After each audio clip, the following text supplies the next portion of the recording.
దేవభూమి ఉత్తరాఖండ్ రాజధాని డెహ్రాడూన్లో నవంబర్ 28, 29, 30 తేదీలలో నిర్వహించిన ఏబీవీపీ 71వ జాతీయ మహాసభలు విజయవంతమయ్యాయని తారకాలోని ఏబీవీపీ రాష్ట్ర కార్యాలయంలో ఏర్పాటు చేసిన ప్రెస్ మీట్లో ఏబీవీపీ జాతీయ కార్యదర్శి శ్రావణ్ బి రాజ్ తెలియజేశారు. ఈ సందర్భంగా వారు మాట్లాడుతూ అఖిల భారతీయ విద్యార్థి పరిషత్ 76వ లక్షల పైచిలుకు సభ్యత్వంతో ప్రపంచంలోని అతిపెద్ద విద్యార్థి సంస్థగా మరొకసారి ఆవిర్భవించిందని తెలియజేశారు. వచ్చే సంవత్సరం జరగబోయే ఏబీవీపీ 72వ జాతీయ మహాసభలు తెలంగాణ రాజధాని హైదరాబాద్ లో నిర్వహించబోతున్నామని ఇది చాలా సంతోషకరమైన విషయమని తెలియజేశారు. అదేవిధంగా ఈ మహాసభల్లో అనేక అంశాలపై చర్చ జరిగిందని, ప్రధానంగా విద్య, జాతీయ భద్రత, సామాజిక అంశాలు, పర్యావరణంపై చర్చ జరిగినట్టు వివరించారు. ఈ సంవత్సరం నవంబర్ నెల 28, 29, 30 తారీఖులలో దిగ్విజయంగా నిర్వహించుకోవడం జరిగింది. దాంట్లో వచ్చినటువంటి అనేక రకాల అంశాలు కావచ్చు, రిజల్యూషన్ కావచ్చు, తీర్మానాలు కావచ్చు, వీటన్నిటిపైన మన మధ్యలో ప్రెస్ మీట్లో ఉన్న పెద్దవారిని పరిచయం చేస్తాను. శ్రావణ్ బిరాజ్ గారు జాతీయ కార్యదర్శి, సందీప్ గారు సిడబ్ల్యూసీ మెంబర్, మాచల రాంబాబు గారు స్టేట్ సెక్रेटरी. फ्रेंड्स हियर सो अभी हमको जानकारी में है अखिल भारतीय विद्यार्थी परिषद का 71वां राष्ट्रीय अधिवेशन 28 से 30 नवंबर में देहरादून उत्तराखंड में संपन्न हुआ है. उसका दौरान देखने के समय लगभग 1500 के ज़्यादा विद्यार्थी कार्यकर्ता देश के कोने कोने से इस अधिवेशन में आया है. सो इसका एक महत्वपूर्ण भूमिका हम देखने के समय हमको देखने के लिए मिलता है. इस अधिवेशन का उद्घाटन सत्र इसरो का पूर्व अध्यक्ष डॉक्टर एस सोमनाथ जी ने निर्वहन किया है. उसके साथ साथ यशवंतराव युवा केलकर पुरस्कार है, विद्यार्थी परिषद हर साल देने वाला पुरस्कार है एक युवा सेवार्थी के लिए. ये हम इस बार श्री कृष्णा पांडे जी हमारा गोरखपुर का एक कितना भी पीड़ित और वंचित लोग हैं उन लोग को डेली खाना खिलाना का एक सेवा करने वाला श्री कृष्णा पांडे जी को इस बार हमने यशवंतराव केलकर युवा पुरस्कार दिया है. 1 लाख रुपए का वो पुरस्कार था, वो उनको ग्रहण हुआ है. उसके साथ साथ हम देखने के समय इस अधिवेशन में मुख्य रूप में उत्तराखंड के मुख्यमंत्री पुष्कर सिंह धामी जी भी उपस्थित था. उसके साथ साथ बहुत कैबिनेट मिनिस्टर्स और पूर्व कार्यकर्ता भी इसी अधिवेशन में उपस्थित था. हम इसी अधिवेशन का और एक महत्वपूर्ण भूमिका हम देखने के समय भगवान बिरसा मुंडा का 150th बर्थ एनिवर्सरी है 2025. सो इसी के दौरान झारखंड से उनका जन्मभूमि से एक यात्रा आया है हमारा उत्तराखंड तक. और रानी अब्बक्का जी हमारा तुलुनाड का रानी है, उनके 500th बर्थ एनिवर्सरी था. उसके लिए भी एक हमारा कर्नाटका से भी एक यात्रा आया, वो हमारा देहरादून तक आया है. ऐसा हम देखने के समय एक कल्चरल इंटीग्रेशन का, एक नेशनल कॉन्शियसनेस और नेशनल इंटीग्रिटी का एक कार्यक्रम था विद्यार्थी परिषद का 71वां राष्ट्रीय अधिवेशन. हम शिक्षक का क्षेत्र में हम देखने के समय हम इस अधिवेशन में 4 प्रस्ताव पालित किया है हमारा रेजोल्यूशंस.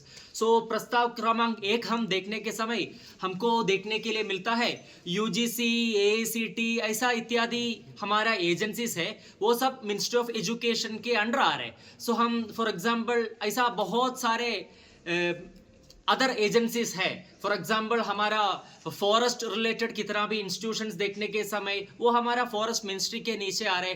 टेक्सटाइल रिलेटेड हमारा एजुकेशनल इंस्टीट्यूशंस है, वो सब टेक्सटाइल मिनिस्ट्री के नीचे आ रहे. सो विद्यार्थी परिषद का ये डिमांड था है कि कितना भी एजुकेशनल रिलेटेड संस्था हो, एजुकेशनल इंस्टीट्यूशंस हो देश भर में, ये सारे मिनिस्ट्री ऑफ एजुकेशन के अंडर आना है और उसके फंडिंग भी ठीक तरीके से होना है. हम सबका जानता है कि कोतारी कमीशन रिपोर्ट में उसी समय बोला था 6% हमारा जीडीपी का 6% एजुकेशन में देना है. बट अभी तक कितना भी सरकार चेंज करके परिवर्तन करके आ रहे, ये सब लोग फेल हुआ है 6% हमारा बजट एजुकेशन में देने के लिए. सो विद्यार्थी परिषद का डिमांड है कि 10% of the GDP must be given to the education. इसी के ऊपर था हमारा पहले प्रस्ताव. हम दूसरा प्रस्ताव देखने के समय हमको एक सामाजिक क्षेत्र में एक महत्वपूर्ण एक इश्यू हो रहे आजकल, ये बांग्लादेशी घुसपैठी, क्योंकि अभी हमारा देश भर में देखने के समय सिर्फ हमारा बॉर्डर क्षेत्र में नहीं, देश भर में हमको पूरा देखने को मिलता है। बांग्लादेशी इन्फिल्ट्रेटर्स आजकल हमारा में विथ प्रॉपर आईडी कार्ड हमारा समाज में आने का एक विजुअल हम देखा है। सो ये हम पॉलिटिकल प्रोसेस में भी एक बहुत बड़ा इश्यू हो रहा है।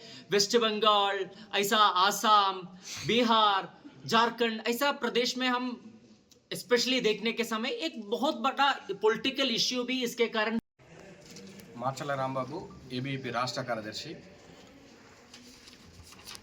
మీడియా సమావేశానికి వచ్చేసినటువంటి ప్రింట్, ఎలక్ట్రానిక్ మీడియా ప్రతినిధులకు నమస్కారం.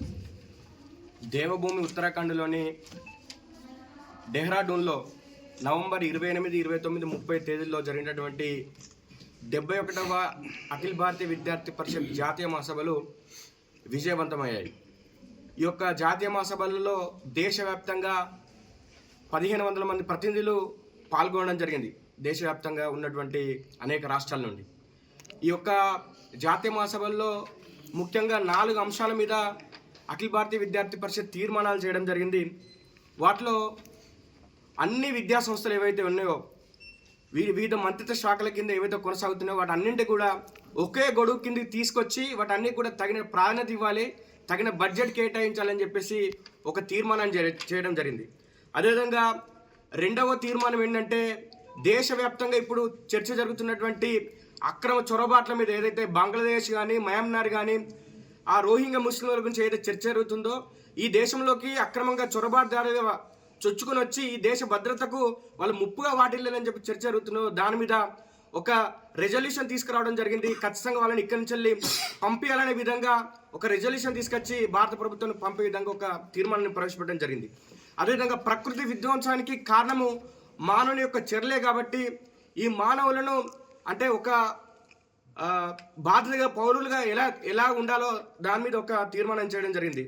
అదేవిధంగా ఈ దేశం లోపల అనేక మంది రాజ్యాంగం పేరుతో, లేకపోతే మతం పేరుతో, భాష పేరుతో, ప్రాంతాల పేరుతో అనేక మంది విభజన రేఖలు గీసి ఈ దేశాన్ని విడగొట్టే ప్రయత్నం చేస్తున్నారు. ఇప్పటికీ స్వాతంత్రం వచ్చి దగ్గర 79 సంవత్సరాలు గడుస్తున్నప్పటికీ కూడా ఈ దేశం లోపల అనేక విదేశీ శక్తులు పనిచేస్తూ ఈ దేశం లోపల ఒక విశృంఖల తత్వాన్ని ప్రోత్సహించే విధంగా కార్యక్రమాలు నిర్వహిస్తున్నాయి. వాటికి అడ్డుకట్ట వేయాలంటే ఈ దేశ పౌరులుగా మనందరం కూడా ఏకీకృతం కావాల్సిన అవసరం ఉందని చెప్పేసి ఒక తీర్మానాన్ని ప్రవేశపెట్టడం జరిగింది.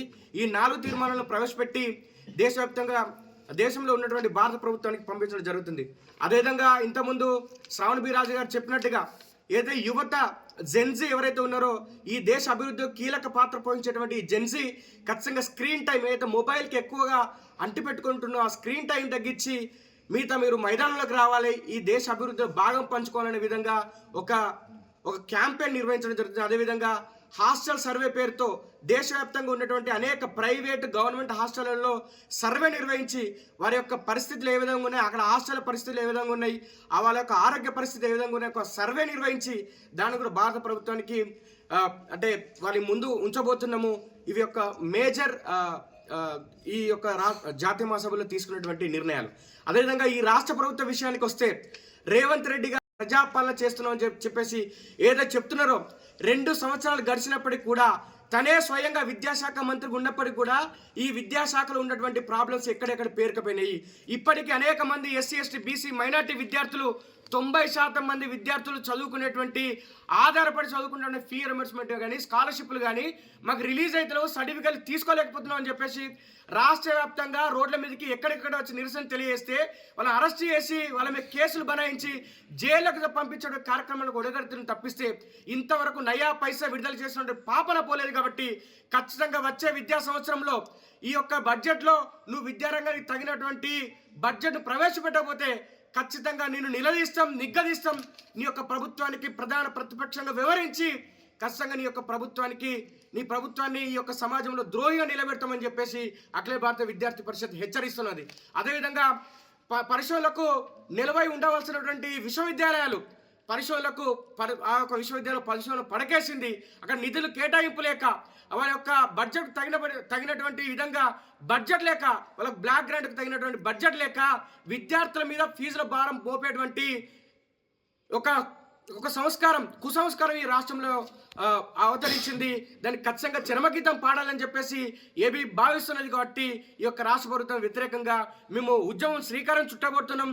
ఖచ్చితంగా ఈ విశ్వవిద్యాలయాల్లో కానీ తర్వాత విద్యా సంస్థల్లో కానీ విద్యారంగంలో ఉన్నటువంటి బోధనేతర సిబ్బందిని ఖచ్చితంగా రిక్రూట్ చేయాలి, విద్యారంగానికి అధిక ప్రాధాన్యత కేటాయించాలని చెప్పేసి విద్యాశాఖ మంత్రిగా నువ్వు కొనసాగే అర్హత కోల్పోయినావు. ఖచ్చితంగా ఇప్పటికైనా ప్రత్యేకంగా విద్యాశాఖ మంత్రిని నియమించి ఈ యొక్క విద్యారంగాన్ని ఆదుకోవాలని చెప్పేసి ఈ యొక్క రాష్ట్ర ప్రభుత్వ బడ్జెట్లో కూడా ఖచ్చితంగా 15% నిధులు కేటాయించి ఈ యొక్క రాష్ట్ర విద్యారంగ అభివృద్ధికి ఈ కాంగ్రెస్ ప్రభుత్వం పాటుపడాలని, లేకపోతే రాబోయే కాలంలో విద్యార్థి పరిషత్తు నిర్వహించబోయేటువంటి ఉద్యమాలకు దానికి పర్యవసరంగా రాబోయేటువంటి ఫలితాలకు కూడా ఈ రాష్ట్ర ప్రభుత్వమే బాధ్యత వహించవలసి ఉంటుందని చెప్పేసి అఖిల భారతీయ విద్యార్థి పరిషత్ హెచ్చరిస్తూ ఉన్నది. ఒక ప్రధానమైన విషయం, అనేక మంది ఏదైతే ఇక్కడ ఉన్నటువంటి వామపక్ష తీవ్రవాదానికి వ్యతిరేకంగా కొట్లాడి ఈ దేశం లోపల ఈ రాష్ట్రం లోపల ప్రజాస్వామ్యం పరడవిల్లాలి, అంబేద్కర్ గారు రాసినటువంటి రాజ్యాంగం ఈ దేశంలో ఈ రాష్ట్రంలో అమలు చేయబడాలని చెప్పేసి అడవుల్లో ఈ యొక్క ప్రజాస్వామ్య వ్యవస్థలకు సమాంతరంగా ప్రభుత్వాలను ఏర్పాటు చేసి ప్రజాస్వామ్యాన్ని ధిక్కరించే విధంగా అమాయకులైనటువంటి గిరిజన బడుగు బలహీన వర్గాల పిల్లలను అంతమొందించే విధంగా ఇన్ఫార్మర్ల నేపంతో చంపేసినటువంటి ఆ యొక్క వామపక్ష భావజాలానికి వ్యతిరేకంగా పోరాడి 40 మంది అమరులు కావడం జరిగింది ఇక్కడ జాతీయవాద ఉద్యమంలో. అలాంటి యొక్క నేపథ్యం కలిగినటువంటి ఈ యొక్క తెలంగాణ గడ్డ మీద 20 సంవత్సరాల తర్వాత ఒక పండుగ మళ్ళీ రాబోతున్నది. 72వ అఖిల భారతీయ విద్యార్థి పరిషత్ జాతీయ మహాసభలు మళ్ళీ హైదరాబాద్ వేదికగా 2026 సంవత్సరం డిసెంబర్ నెలలో ఈ హైదరాబాద్లో జరగబోతున్నాయి. కాబట్టి ఇక్కడ ఉన్న విద్యార్థి సమాజం కానీ, ఇక్కడ ఉన్నటువంటి జాతీయవాదులు కానీ, ఇక్కడ ఉన్నటువంటి ఈ అఖిల భారతీయ విద్యార్థి పరిషత్ పూర్వ కార్యకర్తలకు కానీ రాబోయేటువంటి సంవత్సరం అనేది పండుగ సంవత్సరము. ఇక్కడ దాని అంగరంగ వైభవంగా నిర్వహించబోతున్నాం. కాబట్టి మీడియా మిత్రులు కూడా ఈ సంవత్సరం పాటు మాకు సహకరించాలని చెప్పేసి, మా యొక్క ఉద్యమాలను ప్రజల్లోకి విద్యార్థి సమాజంలోకి తీసుకుపోవాలని చెప్పేసి దేశవ్యాప్తంగా దీనికి అధిక మొత్తంలో ప్రాధాన్యత ఇచ్చి దీనికి ప్రచారం కల్పించాలని చెప్పేసి ఈ సందర్భంగా మిమ్మల్ని వేడుకుంటున్నాం.